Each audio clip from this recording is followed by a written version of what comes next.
खबर है कि 5.5 महीने से यूक्रेन के साथ जंग लड़ रहे पुतिन अब अपने देश के लोगों को यह समझाने में जुटे हैं कि उनकी लड़ाई सीधे अमेरिका से हो रही है। यानी पुतिन इस बात को साबित करना चाहते हैं कि यूक्रेन की जंग में रूस और अमेरिका की सीधी भिड़ंत हो रही है।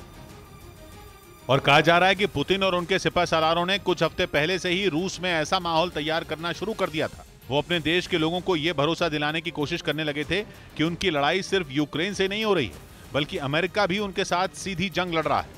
और अब उन्होंने अपनी बात पर मोहर लगाने के लिए अमेरिका के ही एक घातक हथियार का सहारा लिया है। कहा जा रहा है कि अमेरिका के खतरनाक मल्टीपल लॉन्च रॉकेट सिस्टम हाइमार्स ने पुतिन के सुर बदल दिए, क्योंकि जंग की शुरुआत में यह दावा किया गया था कि यूक्रेन की फौज पुतिन की सेना के आगे ज्यादा दिनों तक ठहर नहीं पाएगी।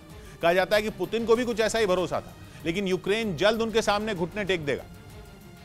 लेकिन ऐसा हुआ नहीं। जंग शुरू होने के बाद जेलेंस्की के जवानों ने रूस के सैनिकों को तगड़ी टक्कर दी। कुछ हफ्तों तक चलने वाली जंग कई महीनों तक खिंच गई। रही सही कसर पश्चिमी देशों से यूक्रेन को मिले हथियारों ने पूरी कर दी। उनकी मदद से यूक्रेन के सैनिकों ने रूसी सेना को कई ऐसे इलाकों से भी खदेड़ने का दावा किया जिन पर रूस का कब्जा हो चुका था। लेकिन कहा जा रहा है कि पुतिन के लिए सबसे बड़ा सिरदर्द बना अमेरिका का मल्टीपल लॉन्च रॉकेट सिस्टम हाइमार्स, क्योंकि इसी के हमले और उससे हो रहे नुकसान की कहानी सुनाकर वो अपने देश के लोगों को ये यकीन दिला रहे हैं कि उनकी जंग अमेरिका से भी हो रही है। और रूस ने तो यह भी आरोप लगा दिया कि अमेरिका के इसी घातक हथियार की वजह से ही पूर्वी यूक्रेन में बड़ी संख्या में नागरिकों की मौत हुई, क्योंकि यूक्रेन ने डॉनबास की जंग में बड़े पैमाने पर हाइमार्स का इस्तेमाल किया।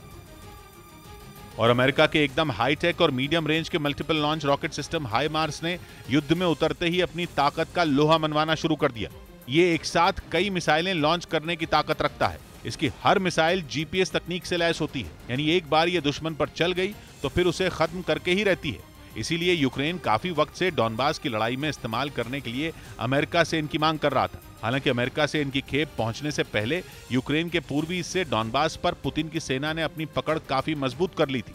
लुहांस्क पर कब्जे का दावा करने के बाद रूसी सेना तेजी से डोनेस्क के इलाकों की तरफ बढ़ रही थी, और इसी वजह से यूक्रेन ने वहां पहले ही अपनी मोर्चाबंदी मजबूत करनी शुरू कर दी थी। इसके बाद पश्चिमी मीडिया ने दावा किया कि अमेरिका से मिले हाइमार्स ने पूर्वी यूक्रेन में पुतिन की पूरी बाजी ही पलट दी और उनकी फौज पर ऐसा भीषण हमला बोला कि तेजी से बढ़ते उसके कदम ठिठक गए। हाइमार्स की मार के बाद पुतिन की सेना पूर्वी यूक्रेन की लड़ाई में ही उलझकर रह गई।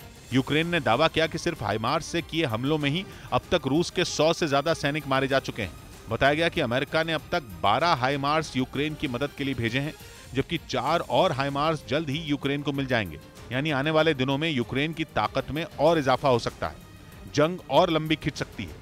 दावा किया जा रहा है कि पुतिन और उनके करीबी इसी वजह से यूक्रेन के साथ अमेरिका से भी सीधी जंग की कहानी बुन रहे हैं, ताकि आने वाले दिनों में रूसी जनता के सवालों का जवाब देना आसान हो जाए।